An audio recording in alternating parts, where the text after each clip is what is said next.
प्रकार की ऊर्जा है जिसके द्वारा हमारी आंखें किसी वस्तु को देख सकेगी, और किसी भी वस्तु को देखने के लिए आपको प्रकाश और आंख दोनों की आवश्यकता पड़ती है, इसलिए हम इसे एक दूसरे का कॉम्प्लीमेंट कहेंगे, पूरक कहेंगे। यह दूसरी परिभाषा है कि प्रकाश एक विद्युत चुंबकीय तरंग है जिसे एक स्थान से दूसरे स्थान जाने के लिए किसी माध्यम की आवश्यकता नहीं पड़ती है। मतलब इसको देखिए हम एक एग्जाम्पल से समझ सकते हैं, जैसे कि सूर्य है यहाँ पर, और मान लीजिए कि ये हम लोग का अर्थ है यहाँ पर।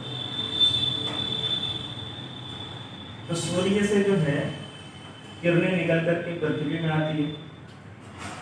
सूर्य से जो किरण है यानी कि रे ऑफ लाइट है वो निकल करके pृथ्वी में आती है। तो ये सूर्य और पृथ्वी के बीच में कोई भी माध्यम नहीं है।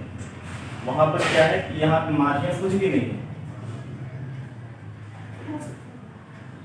कोई माध्यम नहीं है। तो मतलब इसको आप कह सकते हैं निर्वात नहीं, यानी कि जिस जगह पर कोई माध्यम ना हो, यहाँ तक कि उसमें हवा भी ना हो, तो हम उसको निर्वात कहेंगे या उसको हम वैक्यूम कहेंगे। तो यानी कि देखिए कि जो सूर्य से जो किरणें निकलती है और वो हमारे पृथ्वी में आती है, तो उसे पृथ्वी में आने के दौरान उसे किसी माध्यम की आवश्यकता नहीं पड़ती, वो सीधे हम तक पहुंच जाती है। इसलिए प्रकाश एक विद्युत चुंबकीय तरंग है, और ये क्या है, एक ऊर्जा है जिसके द्वारा हम किसी वस्तु को देख सकते हैं। तो ये हो गई हम लोग की प्रकाश की परिभाषा। अब दोनों में से जो परिभाषा आपको ठीक लगे उसको आप माइंड में रख सकते हैं, याद रख सकते हैं। और अब ये जो प्रकाश है, जैसे कि ये माध्यम की इसको आवश्यकता नहीं पड़ती है, और अगर माध्यम हो तो भी माध्यम में भी ये चल सकता है, बिना माध्यम में भी चल सकता है। तो हर एक माध्यम प्रकाश की जो स्पीड है वो अलग अलग होता है। यानी कुछ माध्यम है, जैसे हम यहाँ पे देख लेते हैं कि जैसे निर्वात में और हवा में, निर्वात या हवा में प्रकाश की स्पीड होती है 3 गुना 10⁸ मीटर पर सेकेंड। निर्वात में और हवा में प्रकाश का जो स्पीड है वो आपको सेम होता है, जितना आपको निर्वात में होगा उतने हवा में होगा। उसी प्रकार पानी में प्रकाश की चाल होती है 2.25 गुना 10⁸ मीटर प्रति सेकेंड। फिर इसी प्रकार अगर देखा जाए कांच में प्रकाश की चाल होती है 2 × 10⁸ मीटर पर सेकेंड। फिर उसके बाद अगर इसको देखा जाए डायमंड में यानी कि हीरा में प्रकाश की चाल होती है 1.23 गुना 10⁸ मीटर पर सेकेंड। फिर अगर कुछ देखा जाए कि नायलॉन में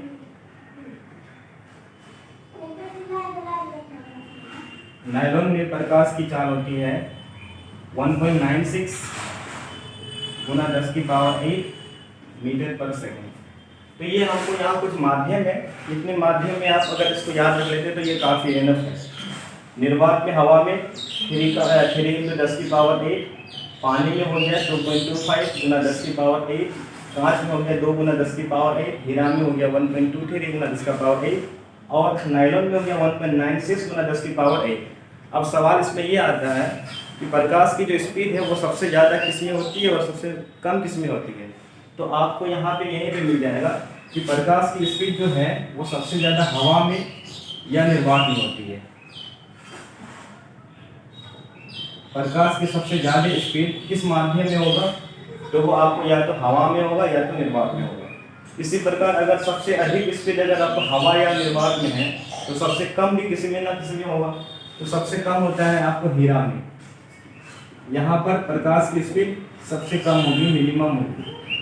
और यानी कि देखो कहने का अर्थ ये हुआ कि लाइट की जो मिनिमम स्पीड है वो आपको डायमंड में होगा, हीरा में होगा, और कितना होगा तो 1.23 गुना 10⁸ होगा। और मैक्सिमम कहाँ पे होगा तो वो निर्वात में या हवा में होगा, और कितना होता है वो 3 गुना 10⁸। तो मतलब कहने का अर्थ ये हुआ कि लाइट की जो स्पीड है वो 1.23 गुना 10⁸ से 3 गुना 10⁸ के बीच में होगा। ना तो इससे वो कम में जा सकता है स्पीड, ना तो इससे वो ज़्यादा स्पीड उसका हो सकता है, यानी कि इन्हीं के बीच में होगा। तो यहाँ से इसका एक रेंज भी बना सकते हैं कि यानी कि लाइट का जो स्पीड है वो इतना से ना तो बड़ा, इतना से ना तो छोटा हो सकता है, ना तो इतना से वो बड़ा हो सकता है। तो खैर वो सब छोड़िए रेंज, हमें बस इतना सिंपल याद रखना है कि लाइट का स्पीड सबसे कम डायमंड में होता है, सबसे ज़्यादा निर्वात या हवा में होता है। और कितना होता है वो आपके यहाँ पे लिखा हुआ है, तो आप इतने को पहले याद कर लेना बढ़िया से।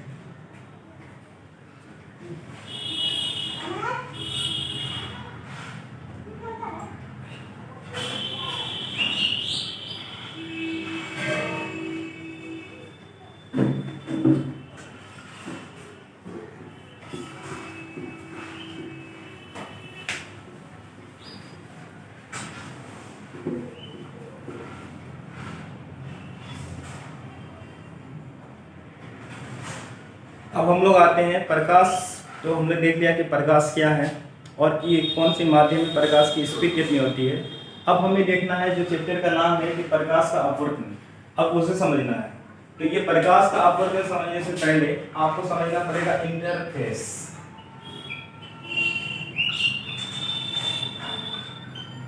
इंटरफेस जिसको आप हिंदी में कह सकते हैं इंटरफेस। देखिए इंटरफेस क्या होगा कि जैसे अभी हमने देखा कि प्रकाश जो है वो अलग अलग माध्यम में ट्रेवल करती है, फिर निर्वात में हो, हवा में हो, कांच में हो, पानी में हो, नायलॉन में हो या फिर और किसी माध्यम में हो। तो आपका जो ये इंटरफेस है वो इनके अंतरपृष्ठ है, ये क्या होता है। तो पहले इसको हम लोग देख लेते हैं। यह एक काल्पनिक पृष्ठ है, पृष्ठ का मतलब सतह हो गया, सरफेस हो गया। यह एक काल्पनिक पृष्ठ यानी कि सतह है जो किन्हीं दो माध्यमों को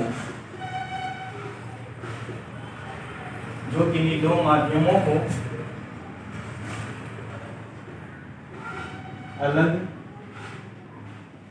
करती है। यानी कि ये आपको हो गया इंटरफेस का परिभाषा। यह एक काल्पनिक पृष्ठ होता है। काल्पनिक मतलब कि ये आपको रियलिटी में कुछ नहीं है, बस उसको सोचा गया ये पृष्ठ है।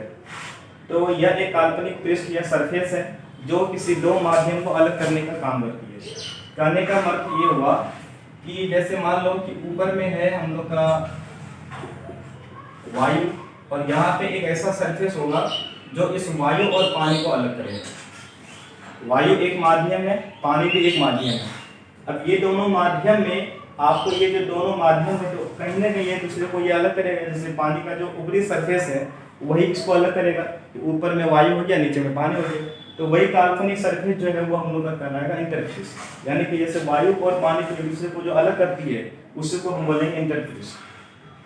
तो अब क्या है कि ये जो वायु है ये भी एक माध्यम है और पानी भी एक माध्यम है, और ये जो सरफेस हमने लिखा यही सरफेस है इंटरफेस, जिसको सेपरेट करने का काम किया, जो अलग करने का काम किया। इस सरफेस का नाम है इंटरफेस।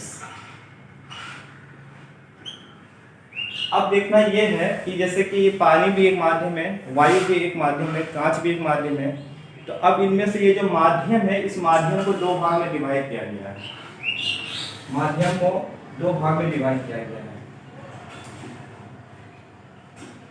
तो माध्यम है इसको हम लोग दो भाग में डिवाइड करेंगे।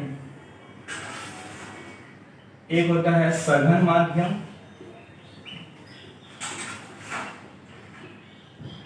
और एक होता है विरल माध्यम। माध्यम को दो भाग में अगर वर्गीकृत किया जाए तो माध्यम दो प्रकार के हैं, एक है सघन और एक है विरल। सघन को हम लोग इंग्लिश में कहते हैं डेंसर मीडियम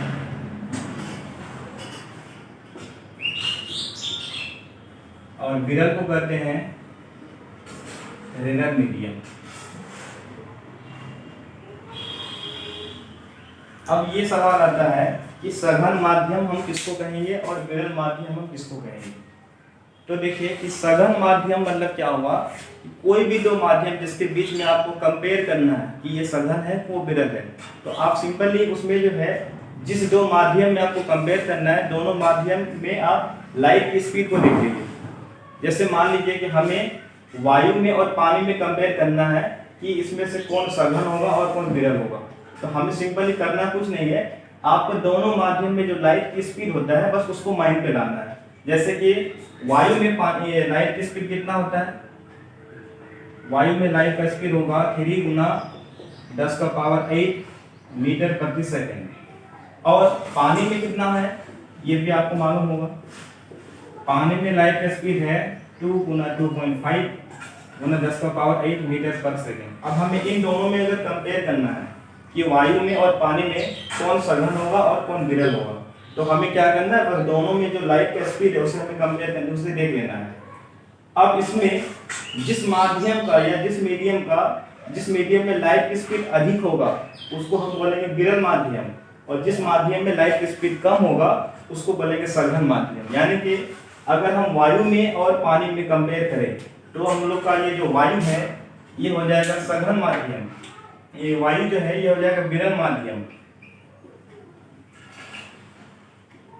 वायु क्या हो जाएगा अपना विरल माध्यम, और पानी क्या हो जाएगा, ये हो जाएगा सघन माध्यम। ऐसा क्यों हुआ, ऐसा इसलिए हुआ कि लाइट की स्पीड के कारण, क्योंकि वायु में प्रकाश की चार्ज सबसे अधिक होता है इसलिए वो अधिक होता है, इसलिए वो विरल हुआ, और पानी में जो है वायु से कम होता है इसलिए ये सघन हो गया। अब अगर हम इसी प्रकार और कुछ कंपेयर करें, जैसे मान लो आपको ऊपर में है वायु और नीचे में है कांच, हमें इन दोनों के बीच में कंपेयर करना है कि कौन हो जाएगा सघन और कौन हो जाएगा विरल।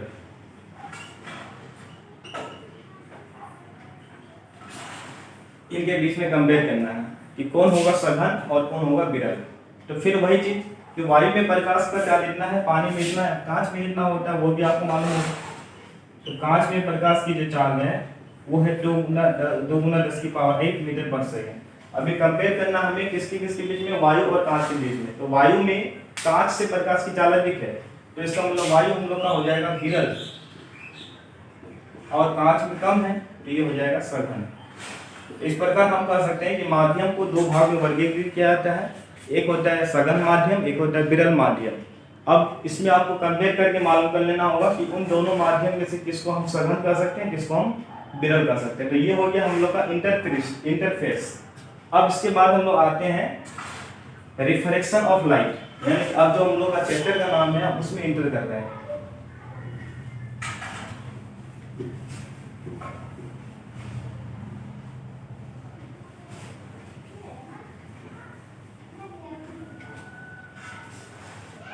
देखिए अब हमको क्या करना है कि रिफ्रैक्शन ऑफ लाइट क्या है। तो सबसे पहले इसकी हम लोग परिभाषा देख लेते हैं, फिर इसके हम लोग डायग्राम में चलते हैं। जब प्रकाश यानी कि लाइट एक माध्यम से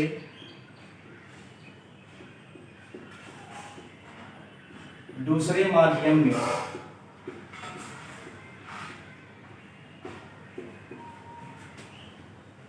प्रवेश करे तो वह किरण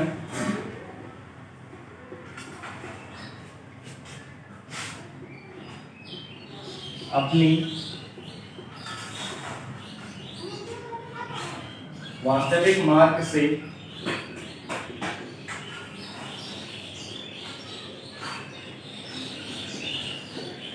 विचलित हो जाती है। विचलित होने का मतलब होता है मुड़ना, जब विचलित हो जाती है या मुड़ जाती है, विचलित हो जाती है। इस घटना को या इस फेनोमेना को प्रकाश का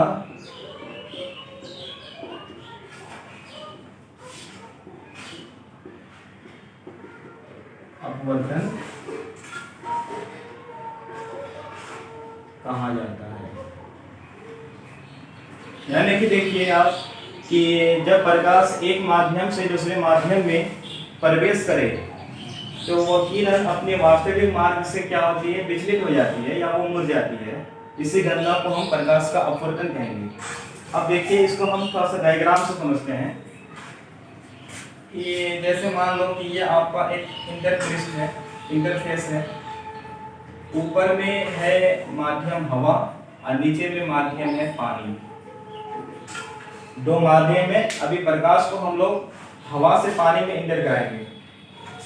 मान लो कि ये अपना प्रकाश आया जो हवा से कहाँ पे आ रहा है, पानी में आ रहा है। तो ये जो प्रकाश है अभी हवा से कहाँ पे आएगा, पानी में आएगा। यही हुआ कि जब प्रकाश एक माध्यम से दूसरे माध्यम में, हवा भी एक माध्यम है, पानी भी एक माध्यम है, तो हवा से अब वो पानी में इंटर करेगा यानी कि प्रवेश करेगा। तो जब प्रकाश एक माध्यम से दूसरे माध्यम में यानी हवा से जब पानी में प्रवेश करेगा तो ये अपने वास्तविक मार्ग से क्या होगा, विचलित हो जाएगा। तो विचलित कैसे होगा, देखो यहाँ पे ये जिस पॉइंट पर यहाँ पे इंसिडेंट होता है, यहाँ पे हम इंटरफेस के साथ 90 के एंगल पर एक लाइन ड्रॉ करेंगे, खींचेंगे।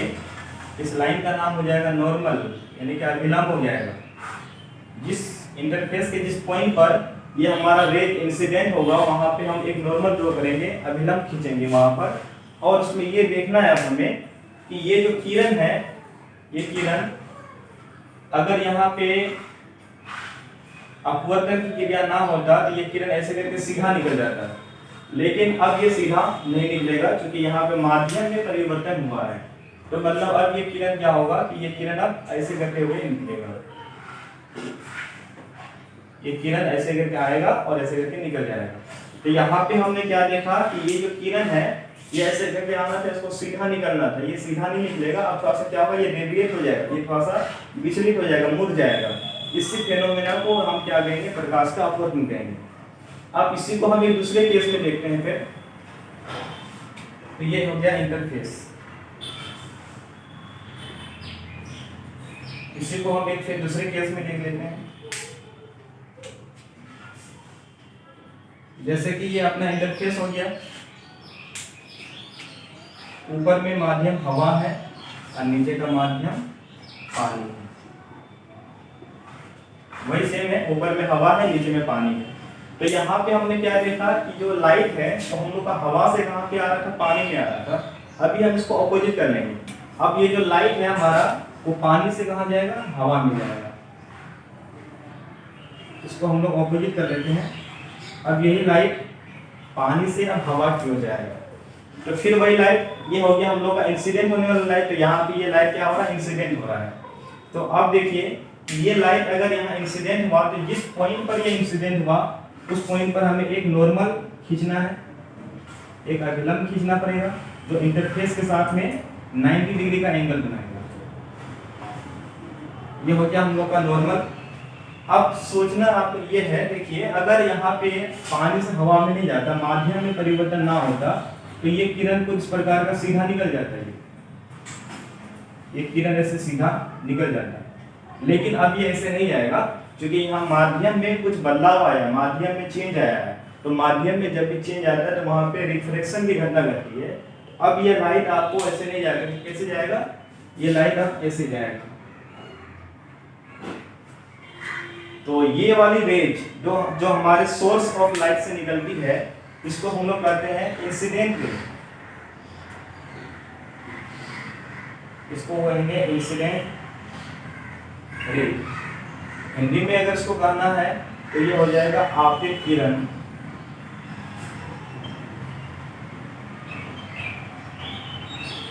उसके बाद जो यहाँ पे माध्यम में चेंज होने के बाद यहाँ से थोड़ा सा ये डेविएट होकर के निकला है, इस किरण को बोलेंगे हम लोग रिफ्रैक्टेड रे।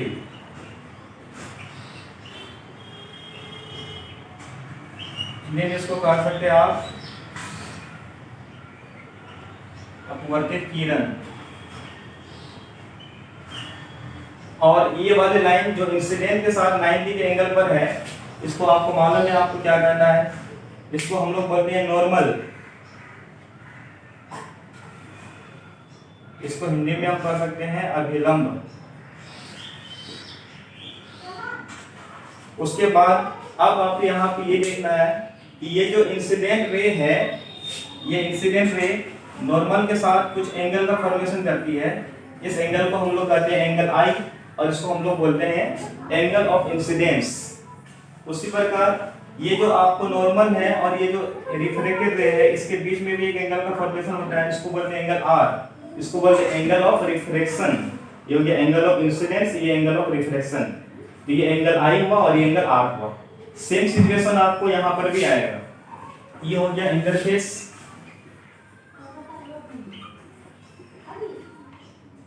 ये हो गया इंसिडेंट रेज, ये हो गया आपका नॉर्मल, ये हो गया रिफ्रैक्टेड रे,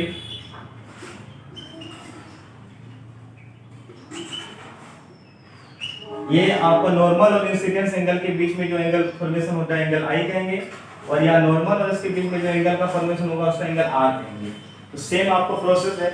अब देखिए कि दोनों डायग्राम में आपको कुछ डिफरेंस नजर आता है। डिफरेंस क्या नजर आता है कि यहाँ पे ये जो रिफ्रैक्टेड रे है ये अभिलंब की ओर मुड़ा हुआ है, लेकिन यहाँ पे जो रिफ्रैक्टेड रे है वो अभिलंब से दूर जाते हुए मुड़ा हुआ है। मतलब ये मुड़ा तो है, ये ज्यादा मुड़ गया है, और ये कम मुड़ा है, ये अभिलंब की ओर मुड़ा है।